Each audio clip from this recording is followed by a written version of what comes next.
Yet we're a year since the VA scandal broke in Phoenix, and all of you saw the headlines of the deadly secret wait list that existed where men and women were waiting and it was being covered up and bonuses were being paid.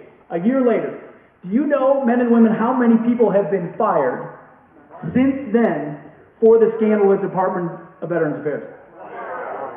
Speaker Boehner yesterday said one in his speech on the House, and I had to correct him in an interview. Actually, that one employee is still under review. The number is 0. 0 people, over 100 hospitals identified to have secret lists, 0 people fired for cause at the Department of Veterans Affairs. A lot of people on paid administrative leave, a lot of people taking early retirement with their full pension, a lot of people being shuffled to new jobs. 0 people held accountable for cause. We believe here at Concerned Veterans for America that it's fundamentally unacceptable. And last year we helped pass a bill called well, it's a larger bill, but it would give the VA Secretary the ability to fire senior managers. Didn't go far enough. That's why this year we worked to help introduce, and work alongside other members of Congress, the VA Accountability Act. The VA Accountability Act does one simple thing. A lot of bills, thousands of pages, this one's a couple. And it gives the VA Secretary the power to fire any employee at the VA for mismanagement or for cause. The simple of it, now there's still review and they can still go through a brief process, but when they're fired without pay and they get review, and it's a much more brief review. It's not a year of a rubber room, it's a brief review, and a review of the facts, and either you stay or you go. We think for anybody who's been in the military, anybody who's been in the private sector, it's a pretty straightforward thing. But anybody who's looked at government understands it. In fact, Ronald Reagan once said, the closest thing to eternal life is a government program. Well, the closest thing to eternal job security is a job at the Department of Veterans Affairs. And it's not just about accountability for us, it's about a culture. It's about changing a bureaucracy. It's not about getting people fired. It's about until you have a culture of accountability, until you have a culture of excellence, until the VA's got to compete for you as an employee, as a customer, they're never going to improve in that service delivery. So we don't advance policy for the sake of it. We advance it in a larger cause of ensuring veterans' lives are improved. This isn't something we've just picked up recently, not even something we picked up since the scandal. In fact, Concerned Vets for America launched something called the VA Accountability Project before the scandal started. It had 3 principles. 3 principles we think will help fix the VA: transparency, accountability, and choice. 6 months later, a bill passed the President's desk that he signed called the VA Accountability, Transparency, and Choice Act of 2014. Now, it did some things. It allowed some people to be fired. It also created a choice card. Who here in this audience got a choice card? A VA choice card. So I see a few hands. How many here are able to use their choice card? There we go. Lots of choice cards, millions of choice cards in the hands of veterans, still no choice. And so we looked around and said, because the gatekeeper is the VA, and the VA wants to keep you inside the system because they're a Washington bureaucracy, and they want to keep you as a customer, and they take you for granted because they have a monopoly on your care. All the basic things you understand about what helps what institutions improve, like competition and choice, don't exist at the VA. So we said, well, what other proposals are out there? How can we do this differently? How can we do healthcare in the 21st century? And we looked around, and there was nothing out there. No one's actually done a report or a deep dive study into how the VA could actually improve its healthcare delivery. So guess what? Rather than sitting on the sidelines and complaining, or sending out another press release, or going on Fox News and screaming another time, we said, well, let's do something about it. So we formed the Fixing Veterans Healthcare Task Force. And we brought some of the smartest minds together, a bipartisan task force, to say, if we were building healthcare delivery for veterans in the 21st century, what would it look like and how would we do it? And it was a long, arduous policy process. I mean, boring. But you need good ideas before you can charge ahead. You need the right ideas before you can charge ahead. And it was boring only because we were laborious in trying to get it right. And ultimately now we're shouting it from the rooftops to say, this is the type of thing that veterans want and that veterans need. In fact, Newt Gingrich, who spoke at our summit when we released this, called it the single most significant reform document in the history of the VA. And all it does is put the veteran at the center as opposed to the VA bureaucracy. It asks the basic question: I chose to serve my country, why can't I choose my doctor? Why can't I have the ability, if I can't be seen in a prompt manner, to go somewhere else?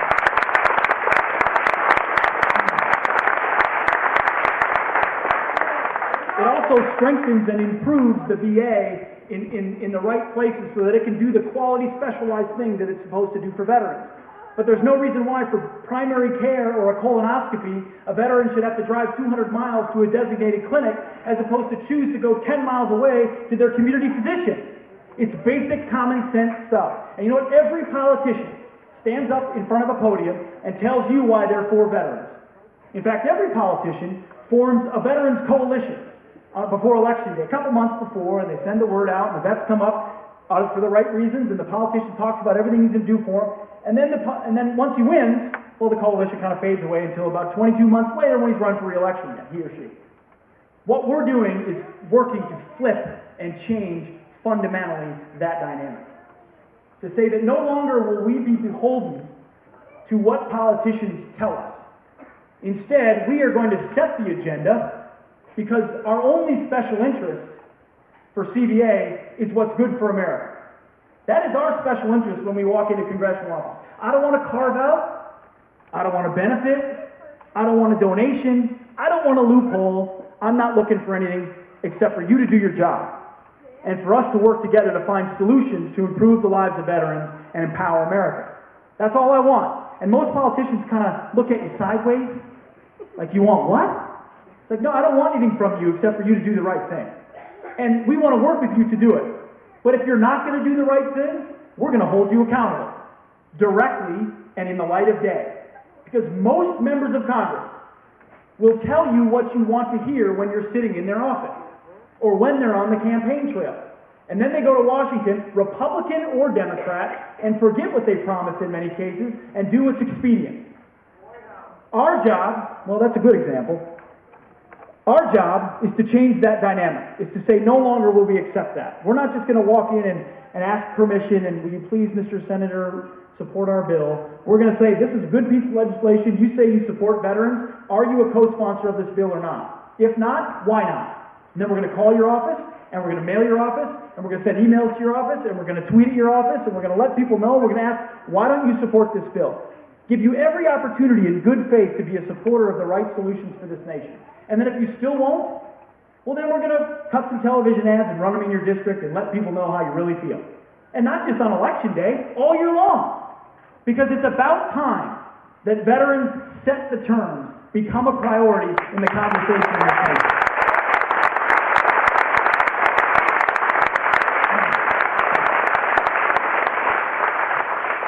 We're also going to make it a big part of the presidential debate. I don't know if you heard, but there's a couple folks running for president. Is it over yet? It hasn't even started. We're going to demand that issues like this, like the VA, like our military, like our foreign policy, like our national debt, like economic freedom, all of those things are included in the presidential discussion. We're going to drive it, and we're going to work on it. In fact, we're hosting a town hall series of candidates across New Hampshire and South Carolina to put this report right in front of them and say, where do you stand? Do you stand for choice? Do you stand for transparency? Do you stand for accountability? Do you stand for competition? Where do you stand? Because every one of you, many of you, veterans and military families stood for the right things and for the right reasons, and we need our country to do that right now. Now, you might be sitting there saying, but I'm just one person. Seriously, what can I do? I send some stuff out on Facebook, I do some things here, but really, what can I do? And alone, you know, we're a country of individual liberty and individual freedom that believes in the individual and anything you can achieve, and I believe in that fundamentally. But alone, you might wonder, there's only so much I can do. And it makes me think back to my time in Iraq when I was a platoon leader, an infantry platoon leader. We would walk off of an outpost or drive off an outpost. If I were to walk up by myself, trying to look all tough with my rifle, by myself, I got nothing. I'm dead in the water. But the minute I walk out with 39 other men, a man on my right and a man on my left and a man on my six, with a shared purpose and a shared mission, now I'm the most fearsome force the world has ever seen.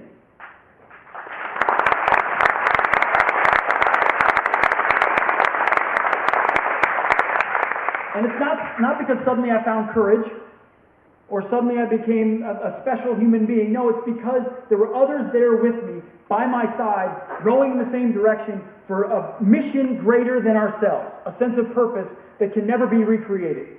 Frankly, that's why transition is so difficult home after joining the military. It's the sense of purpose that you had with those men and women serving that is nearly impossible to recreate when you come home. What we're trying to do with Concerned Veterans for America is put a person on your right and a person on your left and on your sixth saying, we've got a shared mission, let's go change the world. And it's never been big groups of people that have changed the world. It's always been a few people at the darkest, most difficult moment who made a choice, who stood up and said, it will be me. Think about Lexington. Think about Concord. Think about what those men did against the most powerful military in the world, because they believed. The military trained us for most things, not everything. The military trained us. They sent us out on a mission. And families serve alongside that military. That's why we are very intentionally a veterans and military families organization, as well as any patriotic supporter, because we're all in this together, and no veteran serves alone. So we're very intentional about making sure we're an inclusive organization of people. Anybody who wants to be a part of it can be a part of it. But we want to lock shields with you for the cause of freedom. We want you to lace your boots up one more time. We want you to be inspired by what you heard tonight. But that's secondary. What we want you to do is take action. We want you to lock shields with us and be a part of the solution for the future.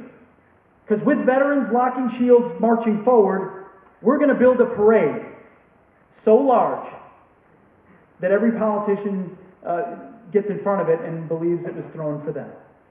Because that's what they do. But we don't care. It's not about that. It's not about who gets the credit. It's about the trajectory and the direction of America. There are 22 million veterans in this country. If you multiply that by families, that's about 80 million veterans and military family members in this country. If you mobilize just a fraction of that, you have the ability to create a bloc that has more power than any other in the country. But we come home and we go to our corners, and we come home and we go to our clubs, and we go home and we go to our jobs, and we live our lives, and we do the things that veterans do, and rightfully so. But we can't step back and watch this nation fade away and say, where were we when it mattered? If not us, if not veterans, who's it going to be? And if not now, right now, then when are we going to stand up? Ever. And this is not about political parties. This is not about Republicans. This is not about Democrats. This is about America. This is about the American experiment, the promise that was given to us, entrusted to us, that we serve to defend, that now I have to look back at my gunner and my boon and say, what did I do to give it to you? And what will I do to motivate you to be a part of fighting for it in the future? I used to say I fought so that they don't have to. And it's a nice pleasantry, but it's untrue. I fought knowing they're going to have to fight too. And maybe with a rifle, maybe not. But I want to instill in them the belief in America the way it was instilled in me. And I know the only way to do that is to motivate tens of hundreds of thousands of millions patriotic Americans and veterans and others to once again fight for a cause greater than yourself. Now you might be sitting there saying, okay, when do they pass the plates around for the donations? It's not coming. I'm not asking for your money. We're not asking for your money. We're asking for something far more precious than your money. We're asking for your time. We're asking for an investment in your time and your energy and your credibility into a cause. A willingness to say, I will raise my hand and be a part of this. I'll give an hour a week or an hour a month or 2 days a week or 2 days a month. Whatever I can give, I'll be a part of fighting for the future of this nation. But we're not just going to throw you a rifle, a proverbial rifle, and tell you to go out and try. We're going to train you. We want to train you to be prepared as an advocate. And that's why we have something called the CBA Boot Camp, which is a grassroots training series of trainings that go on from professionals who say, hey, how do you write a letter to the editor? How do you write an op-ed? How do I convince my neighbor in a persuasive way? How do I introduce a conversation about big ideas? How do I host an event? How do I make a phone call to a senator or a congressman? How do I knock on a door of another veteran and tell them about an event? What is CVA all about? What's the real purpose and mission of the organization? We've shared that tonight, but we want to share it in greater depth. We want to invest you in this cause, but we're not asking you to just sign up on an email list and maybe we'll ask you to click a button once. Turns out, turning the trajectory of your nation is hard work. It involves investment, sweat and time, sweat equity. That's what we're asking for. We're not asking for a full-time job, not 1 day a week, just what you can do here and what you can do there based on where you are in your station of life. And together, we think when we go from Texas, where we were, to Pittsburgh, to Ohio, we're going to go across the country building this movement, and Washington won't be able to ignore it, and we're humbly asking that you'll consider being a part of it. And we came to Pittsburgh because we know it's full of veterans and patriots who are ready and willing to stand up.